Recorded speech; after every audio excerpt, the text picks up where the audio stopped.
ভাইটি চাইডেটো আহিছে নাই? হেল্ল' হেল্ল' হেল্ল' নমস্কাৰ নমস্কাৰ পাইছেনে বাৰু? আপোনালোক সকলোকে নমস্কাৰ জনাইছো। শুনিছেনে? চাউণ্ডটো শুনিছেনে বাৰু? যদি শুনিছে আৰম্ভ কৰিব খুজিছো।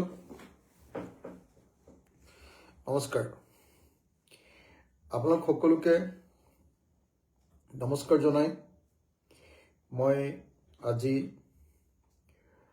কাৰ্বি আংলঙৰ যি হিংসাত্মক ঘটনা, সেই ঘটনা সন্দৰ্ভত মোৰ নিজৰ বক্তব্য, ৰাইজৰ দলৰ স্থিতি এইটো জনাবৰ কাৰণে আজি এই ফেচবুক লাইভলৈ বা ইনষ্টাগ্ৰাম লাইভলৈ আহিছোঁ। আপোনালোক সকলোকে কাইলৈৰ কাৰণে খ্ৰীষ্টমাছৰ শুভেচ্ছা জনাইছোঁ। আটাইৰে খ্ৰীষ্টমাছ ভালে যাওক। আৰু এই শুভেচ্ছা জনাই মই মূল বিষয়টো যে কাৰ্বি আংলঙৰ যি ঘটনা, সেই ঘটনা সন্দৰ্ভত আমাৰ ৰাইজৰ দলৰ স্থিতি আৰু ব্যক্তিগতভাৱে মোৰো স্থিতি সেই একেটাই। সেই স্থিতি আপোনালোকৰ সন্মুখত ব্যক্ত কৰিব খুজিছোঁ।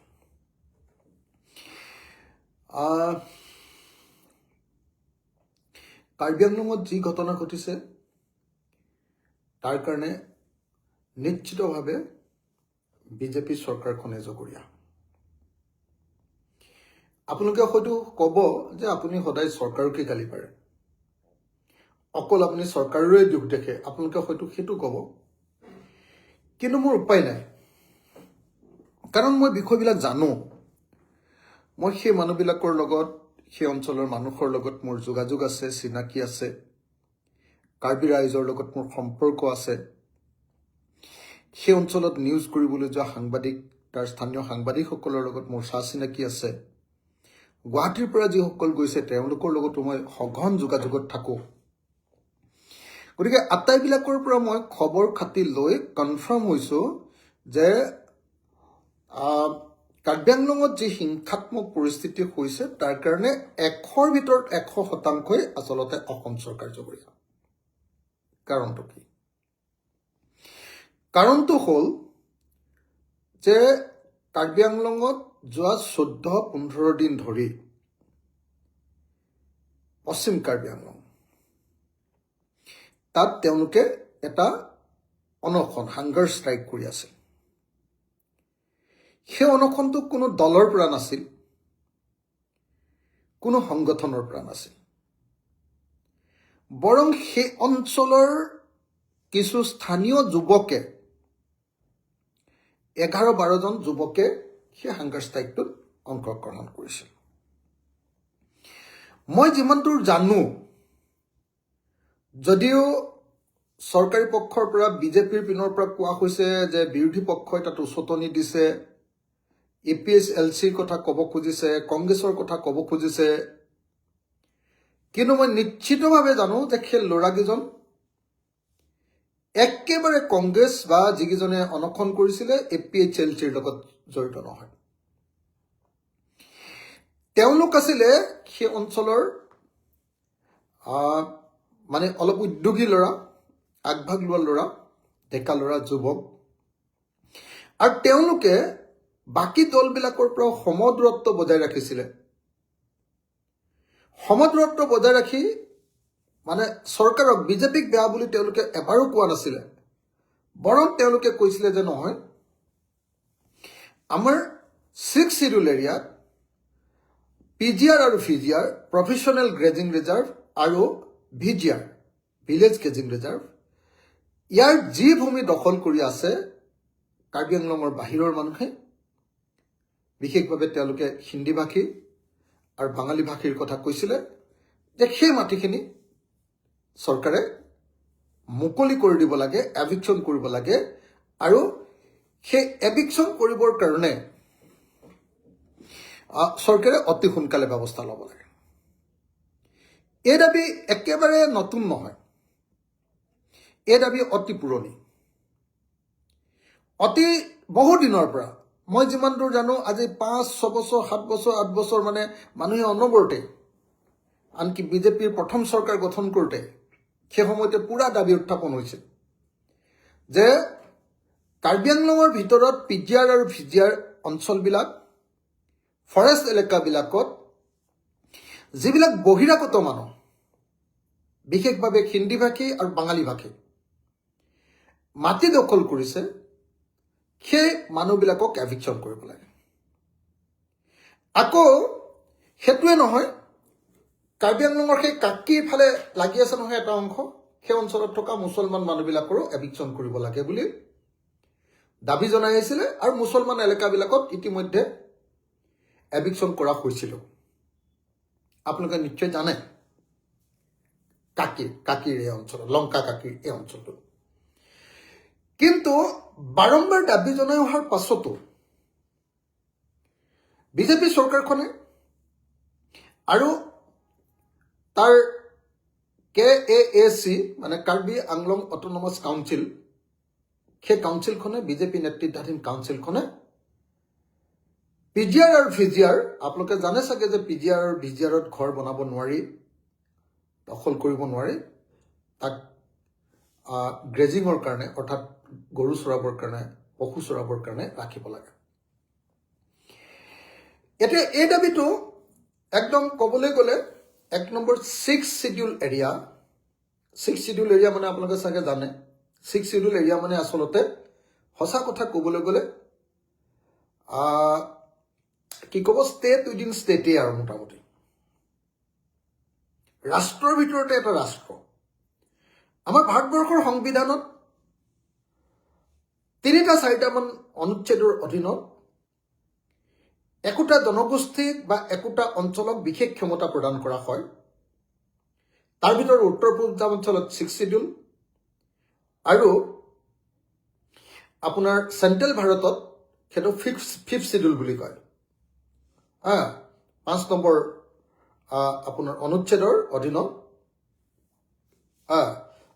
তাতে শাসন, শিডিউল বুলি ক'লে অনুসূচীৰ অধীনত শাসন, আৰু আমাৰ ইয়াত 6 শিডিউল। 6 শিডিউল এৰিয়াত আপোনালোকে সকলোৱে জানে যে মাটিৰ অধিকাৰ তাৰ কাউন্সিলখনৰ হাতত থাকে, আৰু সেইকাৰণে কাউন্সিলখনক বাৰম্বাৰ জনাই আছিলে তাৰ স্থানীয় মানুহে, কাৰ্বি মানুহে, যে এই অঞ্চলটো মুকলি কৰি দিব লাগে। এইটো এবছৰ 2 বছৰৰ কাহিনী নহয়, বহুত বছৰ তাক লৈ ডাঙৰ ডাঙৰ আন্দোলন হৈছে, আগতে সংঘাতো গৈছে সেইটোক লৈ। আপোনালোকে জানে নে নাই নাজানো মই, কাৰ্বি আংলঙৰ 6 শিডিউল এৰিয়াৰ বহু এলেকা 6 শিডিউল এৰিয়াৰ বহু এলেকাত ইতিমধ্যে মানে আপোনাৰ বাঙালীভাষী মানুহ, বিহাৰী, এনেকৈ বিভিন্ন জনগোষ্ঠী, বাহিৰৰ পৰা অহা জনগোষ্ঠীবিলাকৰ জাতিবিলাকৰ ইতিমধ্যে ব্যাপক, মানে সৰু সুৰা নহয়, ব্যাপক মানে হেৰি হৈ গৈছে, দখল হৈ গৈছে। কিছু কিছু ঠাইলে আপুনি যদি কেতিয়াবা যায়, সেইটো আপুনি কাৰ্বি আংলঙত আছে নে বিহাৰত আছে, সেইটো কাৰ্বি আংলঙত আছে নে আপুনি বেংগলত আছে, আপুনি ধৰিবই নোৱাৰিব।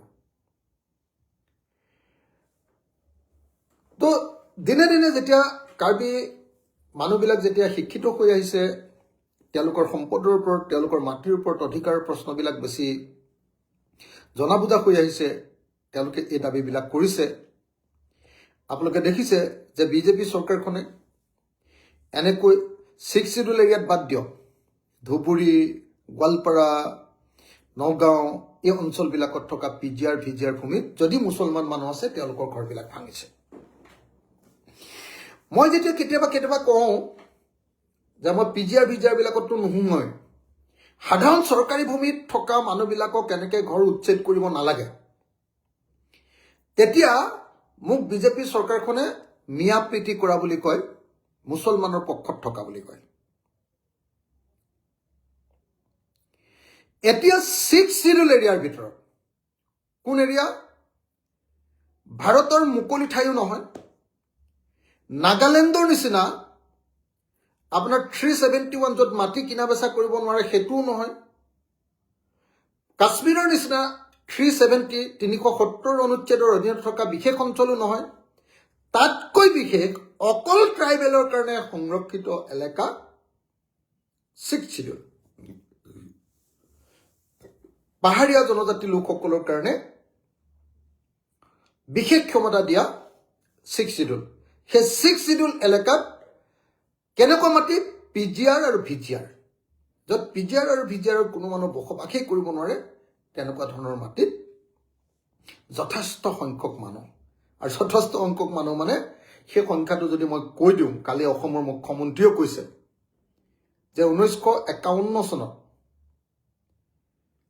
আপোনাৰ কাৰ্বিৰ জনসংখ্যা কাৰ্বি আংলঙত 1951 চনত তেতিয়া চাগে 80% মান আছিলে, আৰু আজিৰ দিনটোত 2021 চনত কাৰ্বিৰ জনসংখ্যা কাৰ্বি আংলঙত 35% হৈছে। আৰু কাৰ্বি আংলঙত যে কাৰ্বিৰ জনসংখ্যা ইমান কম হৈছে, তাৰ কাৰণে আমাৰ স্থানীয় অসমৰ মানুহৰ মানে অসমীয়া মানুহে যিমান মাটি লৈছে বা বসবাস কৰিছে তাতকৈ বহুত বেছি বেংগলী মানুহ আৰু বিহাৰী মানুহ আছে, কিছু সংখ্যক নেপালী ৰাইজো আছে, গোৰ্খা ৰাইজো আছে। গতিকে মানুহবিলাকৰ মাজত মানে আপোনাৰ কাৰ্বি মানুহবিলাকৰ মাজত এটা ক্ষোভ আছে, আৰু সেই ক্ষোভৰ কাৰণে তেওঁলোকে অত্যন্ত শান্তিপূৰ্ণ আৰু গণতান্ত্ৰিকভাৱে 14 দিন অনশন কৰিলে, মাত্ৰ 11 জন লৰাই কৰিছে, আৰু বাৰম্বাৰ কৈ আছে যে আমাৰ কাৰ্বি ভূমি 6 শিডিউল এলেকাত থকা পিজিআৰ আৰু ভিজিআৰ মাটিখিনি আমাক মুক্ত কৰি দিয়া। কিন্তু চৰকাৰে তেওঁলোকৰ কথা নুশুনিলে মানে আশ্চৰ্যজনকভাৱে চৰকাৰে তেওঁলোকৰ লগত একদিনো কথা নাপাতিলে। এতিয়া তুলিৰাম ৰংহাং ডাঙৰীয়াই কৈছে যে যিদিনা ঘটনাটো ঘটিলে, যিদিনা মানে আপোনালোকে 4টা বজাত, সেইদিনা মানে তুলিৰাম ৰংহাং ডাঙৰীয়াৰ ঘৰটো যিদিনা জ্বলালে, সেইদিনা 4টা বজাত তেওঁ ডিফুট আলোচনাত মাতিছিলে বুলি ক'লে। এইটো ইতিমধ্যে আন্দোলনকাৰীবিলাকৰ পৰা কোৱাই হৈছে যে যদি ডিফুট মাতিছিলা তুমি, তেতিয়াহ'লে আবেলি 4টা বজাত আলোচনা আছে বুলি কৈছে, কিন্তু আগদিনা ৰাতিপুৱাবৰ সময়ত, তাৰমানে সেইদিনাই ৰাতিপুৱাব বুলি ক'ব লাগিব, পুৱতি নিশা 3টা বজাত আন্দোলনকাৰী আটাইকেইজন মানুহক ব্লেক কেট লগাই, ব্লেক কামাণ্ডো লগাই, পুলিচ লগাই তেওঁলোকক চুচৰাই গাড়ীত তুলি, মই ভিডিঅ' চাইছোঁ, এনেই কোৱা নাই, চুচৰাই গাড়ীত তুলি তেওঁলোকক তাৰ পৰা মনে মনে উঠাই আনিছে। কেইটা বজাত? ৰাতি 3টা বজাত। এতিয়া অসমৰ মুখ্যমন্ত্ৰীয়ে কৈছে যে সেই মানুহবিলাকক তেওঁলোকক আমি জিএমচিলৈ আনিছোঁ। ঠিক আছে, জিএমচিলৈ যে আনিছা, ৰাতি 3টা বজাত কেলৈ আনিলা মানুহ নাথাকোঁতে? এইটো কি বুদ্ধি তোমালোকৰ? যদি জিএমচিলৈ আনিছা চিকিৎসা কৰিবৰ কাৰণে, তেতিয়াহ'লে কিয় দিনৰ ভাগত ৰাইজৰ লগত কথা পাতি যে আজি আলোচনা আছে, তাৰ আগতে তোমালোকক অকণমান মেডিকেল চেকআপ কৰি লওঁ, আৰু তেনেকুৱা কোনো পৰিস্থিতিও হোৱা নাছিলে যে তেওঁলোকৰ অৱস্থা স্বাস্থ্য সাংঘাতিক বেয়া হৈছে যে তেওঁলোকক মেডিকেল পৰীক্ষা কৰিব লাগে। মইতো 21 দিনলৈকে অনশন কৰিছোঁ একেৰাহে, এওঁলোকে একেৰাহে কৰিছে নাই মই নাজানো, অল্টাৰনেট কৰি আছে যদিও মই নাজানো দেই। কিন্তু এনেকুৱা কোনো আমি খবৰ পোৱা নাছিলোঁ যে তেওঁলোকৰ স্বাস্থ্যৰ সাংঘাতিক অৱনতি ঘটিছে। কেনেকৈ কি কৰিলে যে তেওঁলোকক মাজৰাতি বুলি ক'ম নে ৰাতিপুৱা বুলি ক'ম, আৰু 3টা বজাত তেওঁলোকক পুলিচে ব্লেক কামাণ্ডোৱে উঠাই লৈ গৈছে চুচৰাই, তাৰ ভিডিঅ'টো মোৰ লগত আছে, তেওঁলোকক উঠাই লৈ গৈছে, তাৰপিছত কোনো মানুহে নাজানে যে তেওঁলোকক কোনে লৈ গ'ল ৰাতিপুৱা মানুহ যেতিয়া আহিছে তেতিয়াহে দেখিছে যে মানুহকেইটা নাই তেতিয়াহে হাল্লা লাগিছে হাল্লা লাগিলত মানুহবিলাকে চবেই গম পায় যে সেইদিনাৰ ৰাতি যিটো ঠাইত অনশন কৰি আছিলে তাৰ পৰা মাত্ৰ 12 কিলোমিটাৰ দূৰত কাৰ্বি আংলং স্বায়ত্তশাসিত পৰিষদৰ CM কাৰ্বি আংলং স্বায়ত্তশাসিত পৰিষদৰ CM আপোনাৰ কি ক'ব স্বায়ত্তশাসিত পৰিষদৰ CM তুলিৰাম ৰঙাং CM তুলিৰাম ৰঙাঙক ৰঙাং সেইদিনা 12 কিলোমিটাৰ দূৰতে ৰাতিটো আছে এটা পিকনিক প্লেছত সেইটো ঠাইত এইকাৰণে আছে যে সেইদিনা তেওঁলোকে ভাৰতবৰ্ষৰ প্ৰধানমন্ত্ৰী নৰেন্দ্ৰ মোদীৰ লগত এই যে কি কয় এইটো তেওঁলোকৰ কিবা এটা কৰে নহয় এইটো কি কি কি কি বুলি কয় এইটো তেওঁলোকে মন কি বাত যে কৰে মন কি বাত প্ৰগ্ৰেম এটাত আছে মানুহে ভোজ খাইছে ফূৰ্তি কৰিছে পিকনিক প্লেছত মন কি বাত কৰিছে মানে যিদিনা ৰাতিপুৱা উঠাই নিলে তাক আগদিনা ৰাতিপুৱা উঠাই লৈ গ'লে মানুহবিলাকে হুলস্থুল কৰি CM যিহেতু তাত আছে সেইটো ৰাস্তাই দিয়ে যাব লাগিব গতিকে এটা ৰাস্তাত তেওঁলোকে অৱৰোধ কৰিলে ৰাস্তাত বহি দিলে মানুহ 100-200 মান মানুহ ৰাস্তাত বহি দি থাকোঁতে তেওঁলোকে খবৰ পালে যেনে CM বেলেগ এটা ৰাস্তাৰে আঁতৰি গুচি গ'ল তেতিয়া তেওঁলোকে 3খন অটোভেনৰ নিচিনা কি কয় এইটো আপোনাৰ কিবা এখন ভেন এইবিলাক যে মানুহ কঢ়িয়াই নিয়া কি কয় বস্তু কঢ়িয়াই নিয়া গাড়ী তেনেকুৱা 3খনত উঠি CMৰ ঘৰলৈ যাওঁ বুলি কৈছে আৰু সেইটো ছ'চিয়েল মিডিয়াত তেওঁলোকে লাইভ দি গৈছে ছ'চিয়েল মিডিয়াত তেওঁলোকে ইনফৰমেশ্যন দি গৈ আছে যে তেওঁলোক এৰিয়ালৈ গৈ আছে 12 কিলোমিটাৰ দূৰত থকা 12 নহয় তেতিয়া 15 কিলোমিটাৰমান দূৰত হ'ব ঘৰটো 15 কিলোমিটাৰ দূৰত থকা তুলিৰাম ৰঙাঙৰ ঘৰলৈ গৈছে আশ্চৰ্যজনক কথা যে তুলিৰাম ৰঙাঙৰ ঘৰলৈ গৈছোঁ বুলি কৈছে তুলিৰাম ৰঙাঙৰ ঘৰত তাতে আপোনাৰ সেইটো পুৰণা ঘৰ দেউতাক থাকে দেউতাকো বোলে সেইদিনা নাছিলে দেউতাক বোলে সেইদিনা হস্পিটেলাইজ হৈ আছিলে সি গুৱাহাটীত গাটো অলপ বেয়া আছিলে বুলি কৈছে বয়সীয়া মানুহ তেখেত গতিকে তেখেত হস্পিটেলত আছিলে গতিকে গৈ আমি দেখিছোঁ যে সেই অথন্তৰখিনি ঘটাইছে তেওঁলোকৰ ঘৰ দুৱাৰত শিলগুটি মাৰিছে তেওঁলোকৰ ফুলবিলাক ছিঙি ফুৰা দেখিছোঁ গছবিলাক কটা দেখিছোঁ জ্বলাই দিয়া দেখিছোঁ আমি এইটো ভিডিঅ'ত পিছত পৰৱৰ্তী সময়ত দেখা পাইছোঁ কিন্তু এতিয়া মোৰ প্ৰথম কথাটো হ'ল আপোনালোকে চাব দেই মই চৰকাৰক কিয় জগৰীয়া বুলি ক'লোঁ মই জগৰীয়া বুলি এইকাৰণে ক'লোঁ যে একে ঘটনা 108 নামৰ যিটো অনুষ্ঠানে 108ৰ কৰ্মচাৰীবিলাকে যোৱা 20 দিনমান ধৰি গুৱাহাটীত এটা অনশন কৰি আছে তেওঁলোকৰ লগত চৰকাৰে এবাৰো আলোচনা কৰা নাই এবাৰো আলোচনা নকৰি তেওঁলোকে যিটো কোম্পানীত কাম কৰে 108ৰ যিটো মৃত্যুঞ্জয় সেৱাৰ যিটো কোম্পানী জিভিকে অসমৰ 1000 ল'ৰাক চাকৰিৰ পৰা খাই দিলোঁ বুলি নটিচ দি দিলে অসমৰ মুখ্যমন্ত্ৰীয়ে ক'লে যে এইটো আমি নাজানো কোম্পানীয়ে খেদিছে এইটো কোম্পানীয়ে আৰু তেওঁলোকৰ মাজৰ কথা একবাৰৰ কাৰণে অসমৰ মুখ্যমন্ত্ৰীয়ে কথা পতা নাই একবাৰৰ কাৰণে এতিয়ালৈকে মই আনকি এজন মন্ত্ৰীক ফোন কৰি জনালোঁ যে আপোনালোকে এবাৰ অসমৰ মুখ্যমন্ত্ৰীৰ লগত আলোচনাটো কৰি কিবা এটা ব্যৱস্থা কৰক এওঁলোকে এইটো কৰিবলৈ নিদিব সব অসমীয়া ল'ৰা এওঁলোকক চাকৰি খাবলৈও নিদিব আৰু তেওঁলোকৰ সমস্যাটো সমাধান কৰক কিন্তু দুৰ্ভাগ্যজনকভাৱে এতিয়ালৈকে কোনো গুৰুত্ব দিয়া নাই কাইলৈ পৰলৈ দেখিব যে এই আন্দোলন কৰা ল'ৰাবিলাককো হঠাতে উঠাই লৈ গ'ল 108 কিন্তু এই কামটোকে অসমৰ মুখ্যমন্ত্ৰী হিমন্ত বিশ্ব শৰ্মাই এই দাদাগিৰিটো সদায় কৰে তেওঁৰ মতে আন্দোলন কৰিলে তেওঁ কথা নাপাতে তেওঁৰ মতে এইটো মানে ফেচিষ্টবিলাকৰ সববিলাকৰ লক্ষণ এইটো প্ৰতিবাদ কৰিলে মানুহে দাবী উত্থাপন কৰিলে তেওঁ কামটো নকৰে তেওঁক গৈ তেল মাৰি ভৰিত ধৰিলেহে তেওঁ কথা পাতিব এইটো হ'ল এটা ফেচিষ্টৰ লক্ষণ ফেচিষ্টৰ লক্ষণ। এতিয়া আপুনি আটাইতকৈ ইণ্টাৰেষ্টিং কথাটো আপোনালোকে নিজে চাওক যে গোটেই অসমতে অসমৰ মুখ্যমন্ত্ৰীয়ে সদায় এই কামটো কৰি আহিছে। কি কামটো কৰি আহিছে?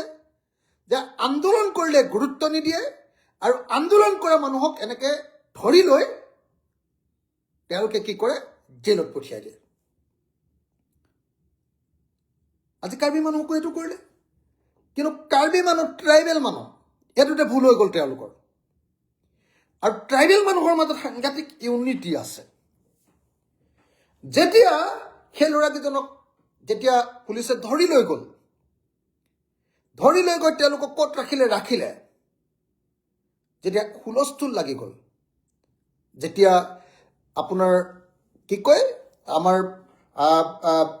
কাৰ্বি সাহিত্য শাসিত পৰিষদৰ CEM তুলিৰাম ৰম্ভাঙৰ ঘৰটো যেতিয়া জ্বলাই দিলে, তেতিয়াহে তেওঁলোকে এইবাৰ এই আন্দোলনকাৰী যিবিলাকক হস্পিটেলত ৰাখিছিলে, সেই হস্পিটেলত ৰখা মানুহবিলাকক এইবাৰ চৰকাৰে কাবৌ কোকালি কৰিবলৈ ধৰিলে যে আপোনালোক আহক, আপোনালোকে বুজাই দিয়ক যে আমি আপোনালোকক হেৰি কৰা নাই, গ্ৰেপ্তাৰ কৰা নাই, আপোনালোকক আমি চিকিৎসাৰ কাৰণেহে লৈ আহিছোঁ।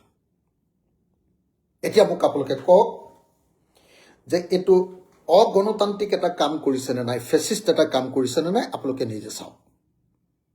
চৰকাৰে আন্দোলন কৰি থকা 14 দিন ধৰি একেৰাহে অনশনত বহি থকা, শান্তিপূৰ্ণ গণতান্ত্ৰিক আন্দোলনত বহি থকা মানুহবিলাকৰ লগত আলোচনা নকৰাটো এইটো এটা অগণতান্ত্ৰিক কথা হয় নে নহয়? এওঁলোকৰ লগত আলোচনা নকৰি এওঁলোকক এনেকৈ অপহৰণ কৰি লৈ যোৱা, দাদাগিৰি কৰি অপহৰণ কৰি লৈ যোৱাটো এইটো এটা অত্যন্ত নিকৃষ্ট প্ৰশাসনিক স্থিতি হয় নে নহয়? অন্য ঠাইত হ'লেতো সেই সময়তে সেইটোতে আন্দোলন শেষ হৈ গ'লহেঁতেন, দমন কৰি দিলেহেঁতেন আন্দোলন।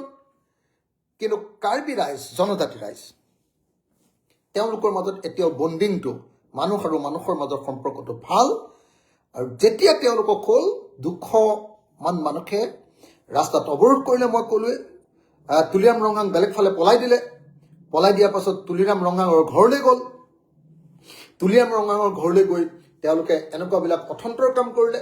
তেওঁৰ ঘৰটো জ্বলাই দিলে। মইতো ভাল কাম কৰা বুলি কোৱা নাই, কিন্তু এইটো ক্ষোভৰ বহিঃপ্ৰকাশ। মইতো সমৰ্থন কৰা নাই, কিন্তু এইটো ক্ষোভৰ বহিঃপ্ৰকাশ। আৰু এই ক্ষোভৰ বহিঃপ্ৰকাশ ঘটাইছে চৰকাৰে নিজে। এই ফেচিজিমটো, হিমন্ত বিশ্ব শৰ্মাৰ এই দাদাগিৰিটোৰ কাৰণে এই ঘটনা সংঘটিত হ'বলৈ পালে। গতিকে আপোনালোকক সকলোৱে জনা দৰকাৰ যে কাৰ্বি আংলঙত যি ঘটনা ঘটিছে, এই ঘটনাৰ কাৰণে বিজেপি চৰকাৰ আৰু হিমন্ত বিশ্ব শৰ্মা নিজেই জগৰীয়া। কোনোবাই ক'ব পাৰে যে তাৰ কাৰণে এইটো তুলিৰাম জগৰীয়া। নিশ্চয় কামটো তুলিৰাম ৰম্ভাঙেই কৰাইছে, কিন্তু কোনোপধ্যে কাৰ্বি সাহিত্য শাসিত পৰিষদৰ হাতত গৃহ বিভাগ নাই। গৃহ বিভাগ আছে ৰাজ্য চৰকাৰৰ হাতত, অৰ্থাৎ অসমৰ মুখ্যমন্ত্ৰীৰ পৰামৰ্শ অনুসৰিহে এই ঘটনা সংঘটিত হৈছে। আজিৰ দিনটোতো আপোনালোকে দেখিছেনে, একবাৰৰ কাৰণে অসমৰ মুখ্যমন্ত্ৰী তালৈ গ'লনে? আমাৰ অসমৰ জাতীয় জীৱনৰ আটাইতকৈ এটা দুৰ্ভাগ্যজনক ঘটনা আছিলে গোষ্ঠী সংঘাত। কাৰ্বি আংলঙত আমি দেখিছিলোঁ কাৰ্বি আৰু কুকিৰ মাজত সংঘাত। বিটিএডিত আমি দেখিছিলোঁ বড়ো আৰু আদিবাসী ৰাইজৰ মাজত সংঘাত। বিটিএডিত আমি দেখিছিলোঁ বড়ো আৰু মুছলমান ৰাইজৰ মাজত সংঘাত। আনকি বিটিএডিত আমি দেখিছিলোঁ বড়ো আৰু অনাবড়োৰ মাজত সংঘাত। এনেকুৱা ধৰণৰ এটা ৰক্তৰঞ্জিত ইতিহাস অসমত চলি আছিলে। আৰু বেছ কিছুদিন ধৰি সেই সংঘাতটোৱে অসমৰ পৰা লোপ পাইছিলে। আৰু হিমন্ত বিশ্ব শৰ্মাৰ দাদাগিৰি, হিমন্ত বিশ্ব শৰ্মাৰ ফেচিবাদ, হিমন্ত বিশ্ব শৰ্মাৰ 2 নম্বৰী ৰাজনীতিৰ কাৰণে আকৌ এই ৰক্তৰঞ্জিত ইতিহাসটো পুনৰ ঘূৰি আহিলে। সেইকাৰণে মই ভাবোঁ যে কাৰ্বি আংলঙত যিজন কাৰ্বি যুৱক পুলিচৰ গুৰিত নিহত হ'ল, আৰু যিজন বাঙালী যুৱক জ্বলাই মাৰি দিলে, ঘৰ জ্বলাই দিওঁতে তেখেত জ্বলি গ'ল, সুৰুজ দে, এই দুইজন হ'ল হিমন্ত বিশ্ব শৰ্মাৰ 2 নম্বৰী প্ৰশাসনিক নীতি, গৃহ বিভাগৰ ভুল সিদ্ধান্তৰ কাৰণে মৃত্যু এই দুইজন মানুহ হ'ল। এতিয়া কথাটো হ'ল তাৰ পাছত দেখা গ'ল যে যেতিয়া তুলিৰাম ৰঙাঙৰ ঘৰলৈ আহিছে আৰু ফেচবুকত লাইভ দি আহিছে, তাৰ পাছতো তুলিৰামৰ ঘৰটো কিয় সুৰক্ষিত নকৰিলে, কিয় নবচালে? এইটো এটা ইম্পৰ্টেণ্ট কথা। 2 নম্বৰ, মোৰ ওচৰত ভিডিঅ' আছে, কিন্তু এইবিলাক বস্তু বাঢ়ি যায় বুলি মই এতিয়ালৈকে এইবিলাক দিয়া নাই বাহিৰত, মোৰ নিজৰ ফেচবুকত লগোৱা নাই। মোৰ ওচৰত ভিডিঅ' আছে যে সেইদিনা ৰাতি তুলিৰাম ৰঙাঙৰ ঘৰ যিদিনা জ্বলাইছে, সেইদিনা ৰাতি খেৰণীৰ চাৰিআলিৰ বজাৰত যেতিয়া ঘৰ জ্বলাইছে, একদম অনায়াসে জ্বলাই গৈছে। আৰু দোকানবিলাক যেতিয়া অনায়াসে জ্বলাই গৈছে, তাত কোনো ধৰণৰ পুলিচে সকা বাধা কৰা নাই। যেতিয়া ঘৰ চৰ জ্বলাই, দোকান চোকান জ্বলাই গুচি গ'ল, যেতিয়া মানুহে আহি দেখিলে যে এইবিলাক জ্বলাই শেষ কৰি দিলে, যেতিয়া দেখিলে, তেতিয়া পুলিচে আহিছে। আৰু পুলিচ যেতিয়া আহিছে, তাৰ স্থানীয় মানুহে পুলিচক ইমান গালি পাৰিছে নহয়, সেই ভিডিঅ'টো দৰকাৰ হ'লে মই আপোনালোকৰ সন্মুখত লগাই দিব পাৰিম। তাৰ পাছত কি হৈছে জানেনে? তাৰপিছত সেইদিনা যেতিয়া বহুত দেৰি পিছত মই দেখিছোঁ ভিডিঅ'বিলাক, মই চাই আছোঁ, মোৰ 34 মিনিটৰ ভিডিঅ'টো যেতিয়া চাইছোঁ, মানুহ এজনে লাইভ কৰি আছে, তো মোক দি দিছে। তো সেই যিটো ভিডিঅ'টো চাইছোঁ, সেই ভিডিঅ'টো চাওঁতে দেখিছোঁ যে তাৰপিছত বহুত দেৰি মূৰত, মই 34 মিনিটৰ ভিডিঅ'টো যেতিয়া চাই আছোঁ, তেতিয়া চাগে 20-22 মিনিট মানৰ মূৰত এখন আহিলে ফায়াৰ ব্ৰিগেডখনে 3 মিনিটমান এনেকৈ পানী মৰাৰ পিছত মই চাই আছোঁ লাইভত, ক'লে পানী নাই। কি আচৰিত! লংকাৰ পৰা বোলে সেইখন ফায়াৰ ব্ৰিগেড গৈছে, গৈ দেখিছে যে তাত পানী নাই। এইটো হ'ল চৰকাৰ। এই ধৰণে চৰকাৰে কাৰ্বি আংলঙক এতিয়াও ব্যৱহাৰ কৰি আছে। তাৰ পৰৱৰ্তী সময়ত আমি দেখিলোঁ যে তাৰ পিছদিনা ৰাতি যেতিয়া সেই দোকানবিলাক জ্বলিলে, তাৰ পিছদিনা এইবাৰ এখন দলঙৰ পাৰত কপিলীৰ এটা চাইডে কাৰ্বি মানুহ, এটা চাইডে বাঙালী মানুহ, এটা চাইডে হিন্দী ভাষী মানুহ আৰু বাঙালী মানুহ, আৰু এটা চাইডে কাৰ্বি মানুহ, মাজত পুলিচ ৰৈ আছে। আৰু সেই উত্তেজনাটো বিয়পি থাকিবলৈ দি আছে। তৎক্ষণাত তেওঁলোকক যে আঁতৰাই পঠিয়াব লাগে, সেইটো কৰা নাই। তাৰ ফলস্বৰূপে কি হৈছে যে সেই মানুহবিলাকে, জনগণে উত্তেজিত হৈ আছে, আৰু উত্তেজিত হৈ থকা জনগণে আকৌ মটৰচাইকেল জ্বলাই দিছে পুলিচৰ সন্মুখতে। আৰু সেই ঘটনাৰ পাছত যেতিয়া হিন্দী ভাষী বা বাঙালী ভাষী মানুহবিলাকে সেই কাণ্ডটো কৰিছে, তেতিয়া লগে লগে আকৌ ৰাতি কাৰ্বি মানুহবিলাকে কি কৰিছে, দৈনিক বজাৰখন, আপোনাৰ তাৰ দৈনিক বজাৰখন আকৌ জ্বলাই দিছে। এইটো যোৱা ৰাতিৰ ঘটনা। এই দুৰ্ভাগ্যজনক ঘটনাবিলাক ঘটিছে। সেই ঘটাই দিওঁতে কালি দৈনিক বজাৰখন, দিনততো মই নিজে দেখিছোঁ যে দৈনিক বজাৰখন লণ্ডভণ্ড কৰিছে, ভিডিঅ'টো চবেই দেখি আছে। ৰাতিলৈ কি কৰিছে, দৈনিক বজাৰখন জ্বলাই দিছে। এতিয়া মূল প্ৰশ্নটো হ'ল যে পুলিচৰ ডিজিপি তাত বহি আছে, পুলিচৰ এডিজি বহি আছে তাত, ডাক্তৰ ৰণোজ পেগু গৈ তাত থিয় হৈ আছে। সকলো থকা অৱস্থাত কোনোবাই মটৰচাইকেল জ্বলাই আছে, আৰু কোনোবাই ব্যৱসায়িক প্ৰতিষ্ঠান ভাঙি লণ্ডভণ্ড কৰি আছে। আৰু police, CRPF, commando, DGP, ADG, মন্ত্ৰী আটাইবিলাকে চাই ঘটনাটো বহল হ'বলৈ দি আছে। কিয়?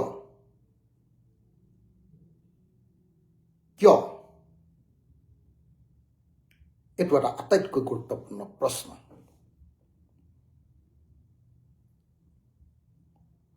আজি যিটো কৰিছে, আপোনালোকে চাব দেই, মই প্ৰথম ক'লো যে এই ঘটনাটো ঘটাৰ কাৰণে জগৰীয়া অসম চৰকাৰ তেওঁলোকে আন্দোলনকাৰী পক্ষবিলাকক এনেকে অন্যায়কে অপহৰণ কৰিছে, আলোচনা কৰা নাই। তাৰ পাছত মই ক'লো যে এই ঘটনাটোৰ কাৰণে জগৰীয়া যে যেতিয়া পুলিচ থকা অৱস্থাতে যেতিয়া ঘটনা ঘটাইছে তেতিয়া একো মাত মতা নাই। পুলিচে মনে মনে সেই দোকানবিলাক জ্বলাবৰ কাৰণে, ঘটনাটো ঘটি থাকিবৰ কাৰণে তেওঁলোকে মৌন ব্ৰত অৱলম্বন কৰি আছে। কিয়? কালি আকৌ দুটা যুযুধান পক্ষৰ মাজত এনেকে দলঙৰ মাজত ৰৈ উত্তেজনা বিয়পাই আছে। তেওঁলোকক লগে লগে যে তাৰ পৰা আঁতৰাই পঠিয়াব লাগে, ঘৰলৈ পঠিয়াই দিব লাগে, বজাই বুঢ়াই যি কৰিব লাগে সকলো কৰি যে পঠিয়াই দিব লাগে, তেতিয়াহে যে উত্তেজনা সাম কাটিব, এইটো কৰিব লাগে। কিন্তু কৰা নাই। কি কৰিছে? সন্ধিয়ালৈকে, কালি সন্ধিয়ালৈকে এইবিলাক ঘটিবলৈ দিছে। সন্ধিয়াৰ পাছত, আন্ধাৰ হোৱাৰ পাছত তেওঁলোকৰ ওপৰত কন্দুৱা গেছ মাৰিছে আৰু তাৰপিছত ঘটনা ঘটাই থৈ মানুহবিলাক ঘৰলৈ গুচি গৈছে।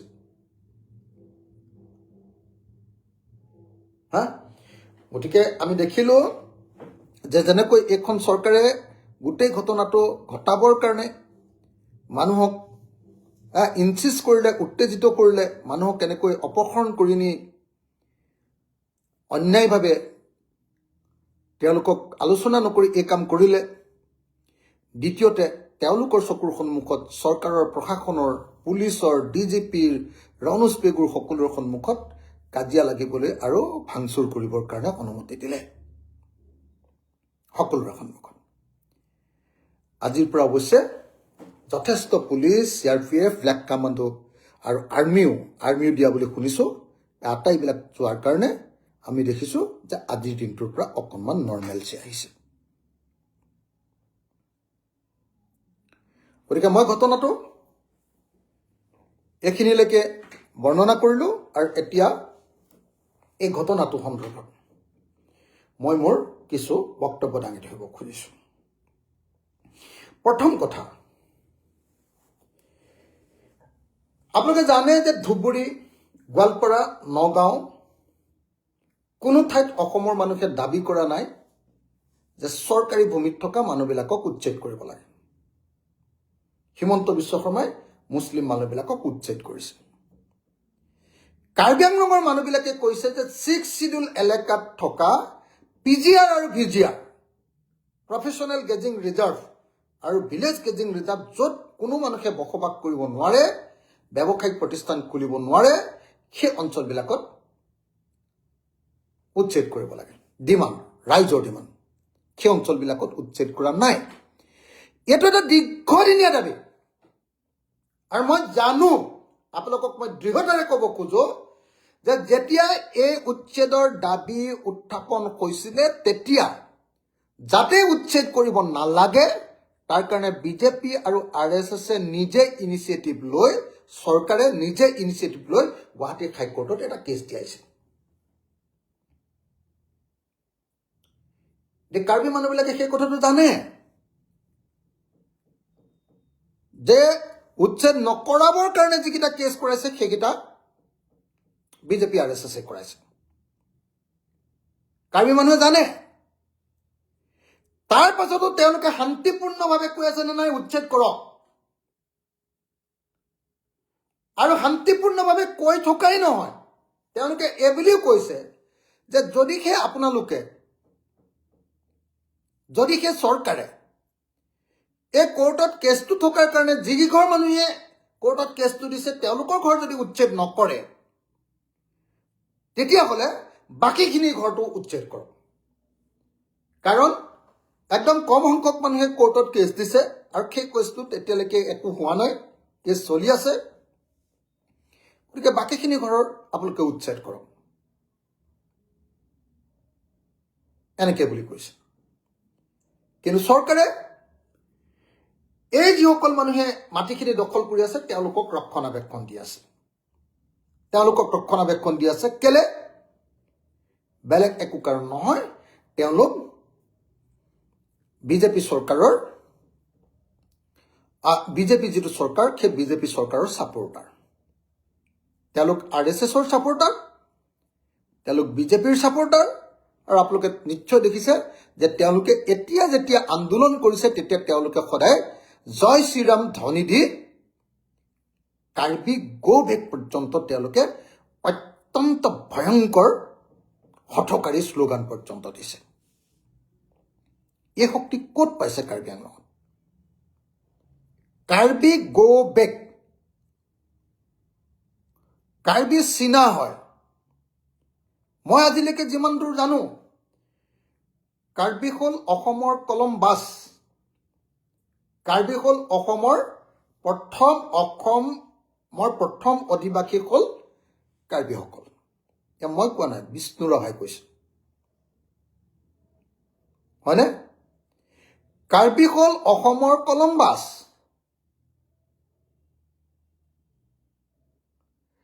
সেই কলম্বাছ কাৰ্বি আজি আন্দোলনকাৰী কোনোবা ৰিটেলিয়েট যিসকলে কৰিছে তেওঁলোকে কি কৈছে? তেওঁলোক চাইনিজ। Karbi go back. যদি 6 শিডিউল এৰিয়াত কাৰ্বি আংলঙৰ 6 শিডিউল এৰিয়াত যদি কাৰ্বি গো বেক ধ্বনি দিয়ে, তেওঁলোকৰ ধ্বনিটো কি হ'ব লাগে? তেওঁলোকৰ ধ্বনিটো হ'ব লাগে চৰকাৰে নিৰাপত্তা দিয়ক আমাক। কিন্তু তেওঁলোকৰ ধ্বনিটো কি? তেওঁলোকৰ ধ্বনিটো Karbi go back, Karbi Chinese মানুহ, এইবিলাক ভুল সিদ্ধান্ত। লগতে মই কাৰ্বি ৰাইজকো একেটা কথাই ক'ম যে আপোনালোকৰ আন্দোলনৰ বৰ্ষামুখ বেলেগৰ ব্যৱসায়িক প্ৰতিষ্ঠান ধ্বংস কৰা হ'ব নালাগে। আপোনালোকৰ আন্দোলনৰ বৰ্ষামুখ হ'ব লাগে চৰকাৰখনৰ ওপৰত হেঁচা প্ৰদান। আৰু এই হেঁচা প্ৰদানৰ কাৰণে আমাক সকলোকে আপোনালোকে মাতক, আমি সকলো যাম। আমি সকলোকে ক'ম যে চৰকাৰে 6 শিডিউল এলেকাত থকা যে পিজিআৰ আৰু ভিজিআৰ ভূমি, মনত ৰাখিব দেই, আমি চব কথা কোৱা নাই। আমি কোনটো কথা কৈছো? 6 schedule area number 1। Number 2 PGR আৰু ভিজিআৰ। পিছত কোনেও উল্টা কথা নকব। 6 শিডিউল এলেকাৰ পিজিআৰ আৰু ভিজিআৰ ভূমি মুক্ত কৰিব লাগে বুলি আমিও আছো এইটো কথা। কিন্তু কাৰো ঘৰৰ তলত আমি নাই। জনতা আৰু জনতাৰ মাজত সংঘাত লাগি কেতিয়াও কাৰো মুক্তি হোৱাটো, কাৰো ভাল হোৱাটো সম্ভৱ নহয়। কাৰ্বি আন্দোলনটো তেতিয়ালৈকে সঠিক আন্দোলন আছিলে যেতিয়ালৈকে আপোনালোকে চৰকাৰক প্ৰেছাৰ দিবৰ কাৰণে আন্দোলন কৰি আছিলে। কিন্তু যেতিয়া নিজে ডাইৰেক্ট একশ্যন কৰিবলৈ গুচি গ'ল আৰু যেতিয়া দোকান জ্বলাই দিলে, এইটো বেয়া আন্দোলন, এইটো নকৰিব। কিন্তু তাৰ পাছত এই আন্দোলনটোৰ এতিয়া ছাপোৰ্ট আপোনালোকৰ বৃদ্ধি পাইছে। সমগ্ৰ কাৰ্বি আংলঙৰ মানুহে আপোনাক এতিয়া ছাপোৰ্ট কৰিছে। সমগ্ৰ অসমৰ খিলঞ্জীয়া মানুহে এতিয়া আপোনালোকক ছাপোৰ্ট কৰিছে। আহক আমি সকলোৱে মিলি এইবাৰ ডিফু আৰু গুৱাহাটীত ব্যাপক আন্দোলন গঢ়ি তোলো। মই আপোনালোকৰ লগত আছো। আপোনালোকে মোৰ নম্বৰ লৈ লওক, 8822424271, 8822424271। আপোনালোকে এই আন্দোলনৰ এই নম্বৰত মোৰ লগত যোগাযোগ কৰক। ময়ো আপোনালোকৰ লগত, আমাৰ ৰাইজৰ দল, আমাৰ কৃষক মুক্তি সংগ্ৰাম সমিতি, আমাৰ ছাত্ৰ মুক্তি সংগ্ৰাম সমিতি, আমাৰ নাৰী মুক্তি সংগ্ৰাম সমিতি, আমাৰ জাতীয় যুৱ বাহিনী আৰু আমাৰ জাতীয় মহিলা বাহিনী, আমি আটাইবিলাক যাম, সব যাম। আমি আপোনালোকৰ লগত আছো। নিশ্চিন্ত হৈ থাকক যে আমি আপোনালোকৰ লগত আছো। গতিকে মই আপোনালোকক সকলোকে এই কাৰ্যসূচীত সহযোগিতা কৰিম বুলি প্ৰতিশ্ৰুতি দিছো। কিন্তু মই বিনম্ৰভাৱে আপোনালোকক প্ৰাৰ্থনা জনাইছো, কোনেও কাৰোৰ ঘৰ যেন আক্ৰমণ নকৰে, কোনেও কাৰোৰ দোকান যাতে আক্ৰমণ নকৰে। আমি ঐক্যবদ্ধভাৱে চৰকাৰক প্ৰেছাৰ দিয়াৰ জৰিয়তে আহক আমি আমাৰ মাটি, আমাৰ খিলঞ্জীয়াৰ মাটি, আমাৰ কাৰ্বি ভূমিৰ মাটি, আমাৰ 6 শিডিউলৰ মাটি, আমাৰ পিজিআৰ আৰু ভিজিআৰৰ মাটি আমি সুৰক্ষিত কৰোঁ। আহক, আকৌ আমাৰ কাৰণে ঘূৰাই আনো। আহক, মই ক'বলৈ বাধ্য, মই ক'বলৈ আপোনালোকক বাধ্য যে সঁচাকৈ 6 শিডিউল কাৰ্বি আংলঙৰ সাংঘাতিক ধৰণে মাটি এতিয়া বহিৰাগত মানুহ কিছুমানে দখল কৰাটো হয় আৰু কাৰ্বিসকলে তাৰ কাৰণে ভয় খাবলগীয়াটো খাটাং।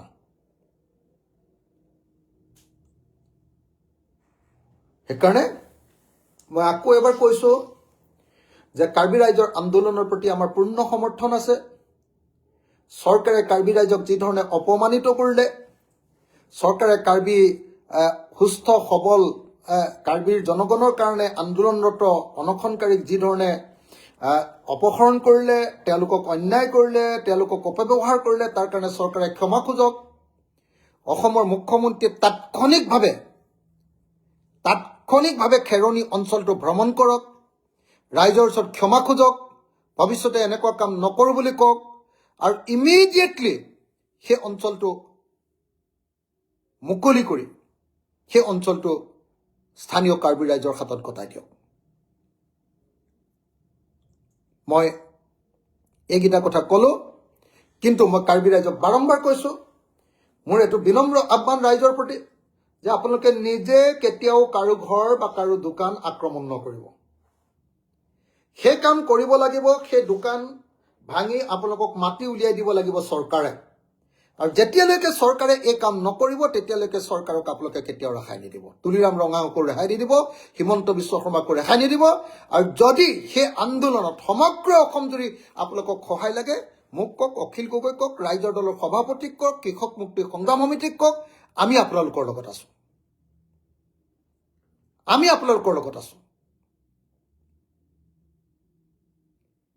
মাত্ৰ এটাই মোৰ অনুৰোধ যে ডাইৰেক্টলি মানুহে মানুহক মৰা কামটো নকৰিব। This is not the way how we should deal with the encroachment. এনক্ৰচমেণ্টৰ পৰা মুকলি কৰি দিয়াৰ নিয়মটো হ'ল চৰকাৰে এইটো কৰিব লাগিব। The government is bound to evict those illegal persons, those illegal encroachers in 6 schedule area. And nobody can challenge Karbi people in Karbi Anglong. We are with Karbi Anglong. We are with Karbi people. We are with our beloved Karbi elder brothers and elder sisters. We are with you, Karbi people. And we will be with you. Always with you. If need be, I shall go to you and I shall fight against this encroachment with you.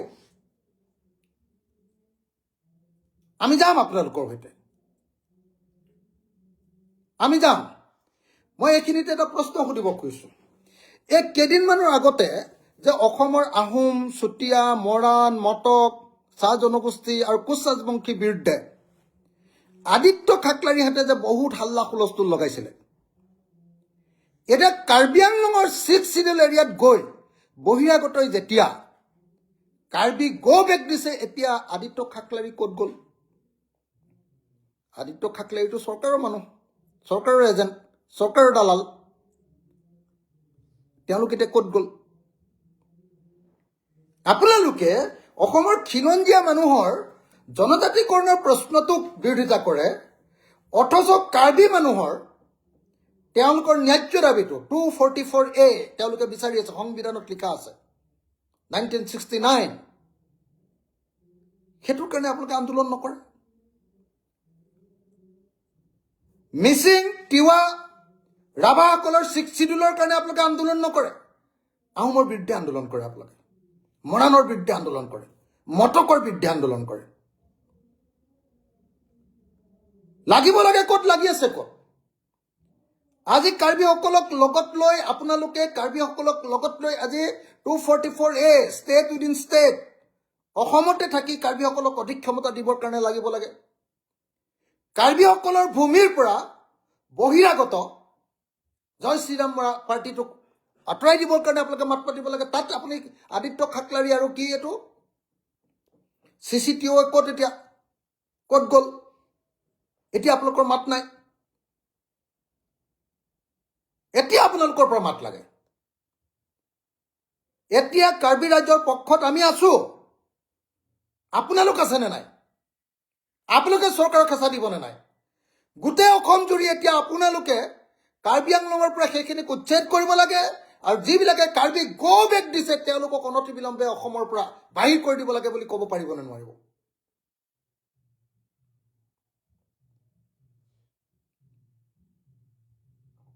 মনত ৰাখিব দেই, এটা কথা মনত ৰাখিব।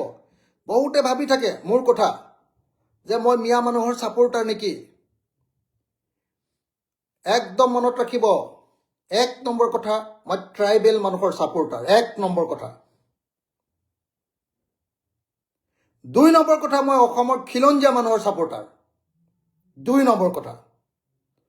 3 number কথা, যদি ভাৰতীয় হয় আৰু যদি তেওঁলোকে আনৰ মাটি দখল কৰা নাই, চৰকাৰী মাটিত বসবাস কৰি আছে, যদি ভাৰতীয় হয় দেই, বিদেশী নহয়, মিয়া হওক বা বেংগলী হওক, বাঙালী হওক, যদি বিদেশী হয় নহ'ব।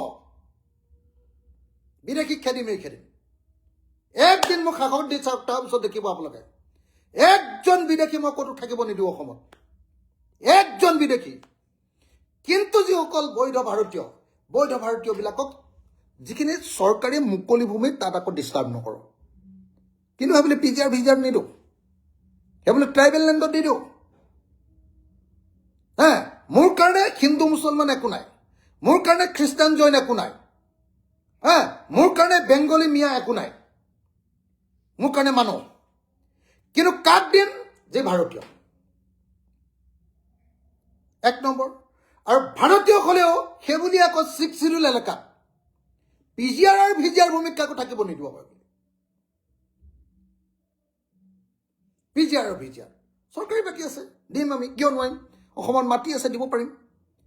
কিন্তু কেতিয়াও কোনেও নাভাবিব আপোনালোকে মোক কোনোবাই প্ৰচাৰ কৰি থাকে যে এই মিয়াৰ ছাপোৰ্টাৰ। মই মিয়া ফিয়া কাৰো ছাপোৰ্টাৰ নহয়, মই মানুহৰ ছাপোৰ্টাৰ।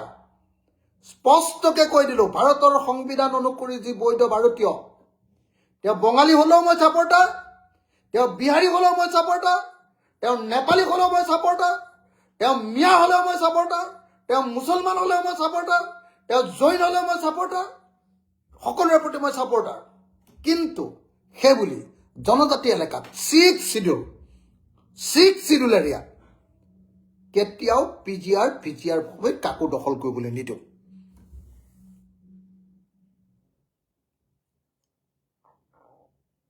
গতিকে মই আপোনালোকক সকলোকে অনুৰোধ কৰিছোঁ, আহক কাৰ্বিসকলৰ এই সংকটৰ সময়ত আমি সকলোৱে কাৰ্বিৰ লগত থাকোঁ। মই কাৰ্বিৰ লগত আছোঁ, লোক ঢাক মোৰ নাই। মই কাৰ্বিৰ লগত আছোঁ যিদিনাই বিচাৰে। এতিয়া মই উত্তেজিত কৰিবলৈ গৈছোঁ বুলি ভাবি কোনোবাই হাল্লা কৰিবৰ কাৰণেহে মই যোৱা নাই এতিয়ালৈকে, নহ'লে মই ৰৈ আছোঁ কোনদিনা যাম কাৰ্বি ৰাইজৰ ওচৰলৈ। মই মানৱতাৰ লগত আছোঁ, মই মানুহৰ লগত আছোঁ। আৰু খিলঞ্জীয়া আৰু ভূমিপুত্ৰ কাৰ্বিসকলৰ লগত মই 110% আছোঁ। পৃথিৱীৰ কোনেও মোক তাৰ পৰা আঁতৰাব নোৱাৰে। গতিকে মই আপোনালোক সকলোকে এই সময়ত কাৰ্বিৰ পক্ষত অৱস্থান ল'বৰ কাৰণে আহ্বান জনাইছোঁ। এই সময়ত খিলঞ্জীয়া কাৰ্বিসকলৰ লগত থাকিবৰ কাৰণে অনুৰোধ জনাইছোঁ। প্লিজ আমাৰ কাৰ্বিসকলক, যিসকলে কাৰ্বি আংলঙৰ ভিতৰত 6 শিডিউল এৰিয়াৰ ভিতৰত কাৰ্বি গো বেক দিছে, এটাকে বিচাৰি উলিয়াই সিহঁতক খেদিব লাগিব। যিকেইটাই দিছে ক'ত সাহস পাইছে ইয়াত? কাৰ্বি আংলঙত কাৰ্বি গো বেক দিব পাৰে?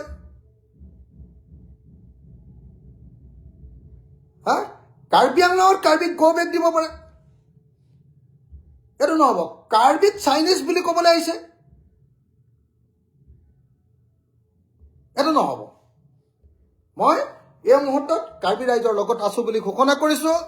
আৰু তুলিৰাম ৰংহং ডাঙৰীয়াক ওচৰত কৈছোঁ, মুখ্যমন্ত্ৰী হিমন্ত বিশ্ব শৰ্মাক কৈছোঁ, ইমিডিয়েটলি কাৰ্বি সংগঠনৰ লগত আলোচনাত বহক আৰু ইমিডিয়েটলি কাৰ্বি ভূমি মাটি আপোনালোকে মুকলি কৰি দিয়ক যদি বৈধ কোনোবা ভাৰতীয় মানুহ কৰবাত দিব লাগে বেলেগ চৰকাৰী ভূমিত দিয়ক কিন্তু 6 শিডিউল এৰিয়াৰ পিজিআৰ আৰু বিজিআৰ ভূমিত কোনো মানুহক কেতিয়াও থাকিবলৈ দিব নালাগে ধন্যবাদ জয় অসম আকৌ এবাৰ কাইলৈ আপোনালোকক মই খ্ৰীষ্টমাছৰ কাৰণে কাইলৈ আকৌ এবাৰ আপোনালোকক মই ওলগ জনাইছো হেপী খ্ৰীষ্টমাছ